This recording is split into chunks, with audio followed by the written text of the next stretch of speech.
Hello bachcho, let's read the question. The question says, what is the fate of the piece of DNA carrying only gene of interest which is transferred into the alien organism? A. The piece of DNA would be able to multiply itself independently in the progeny cells of the organism. B. It may get integrated into the genome of the recipient. C. It may multiply and be inherited along the host DNA. D. The alien piece of DNA is not an integral part of the chromosome. E. It shows the ability to replicate. इस question में हमारा key concept है recombinant DNA technology. Key concept is recombinant DNA technology. Recombinant DNA technology में क्या किया जाता है, DNA with gene of interest को इनकॉर्पोरेट किया जाता है into the host cell to bring out the desirable characteristics. अब जिस डीएनए को हम इंट्रोड्यूस कर रहे हैं into the alien organism, DNA carrying gene of interest is inserted into alien organism.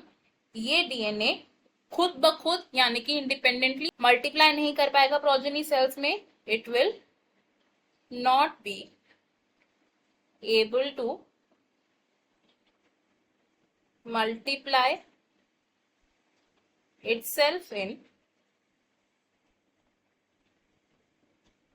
progeny of cells. Secondly, अगर ये डीएनए इंटीग्रेट हो जाए into the genome of the recipient, when it is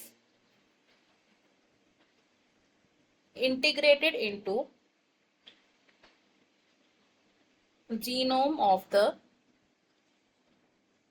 recipient, सिर्फ तभी ये डीएनए मल्टीप्लाई कर पाएगा and inherit हो पाएगा along the host DNA. Then it will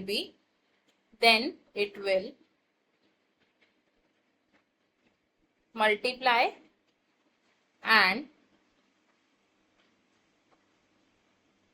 inherited along host DNA.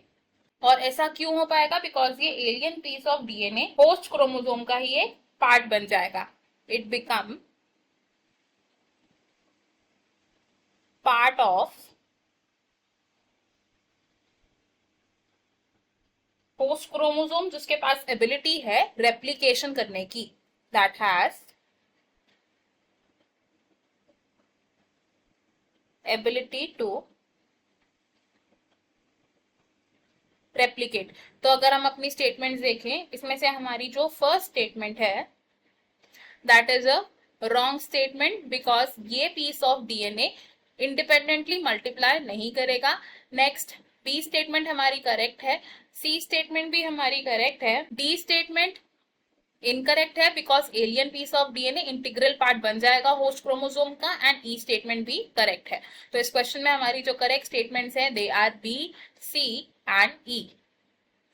तो अगर हम अपने ऑप्शंस देखें, ऑप्शन ए हमारा रॉन्ग होगा बिकॉज ए तो इनकरेक्ट है, ऑप्शन बी भी हमारा रॉन्ग होगा, option C is also wrong because D statement incorrect है, एंड ऑप्शन डी हमारा करेक्ट है बिकॉज बी एंड सी दोनों ही करेक्ट स्टेटमेंट्स हैं.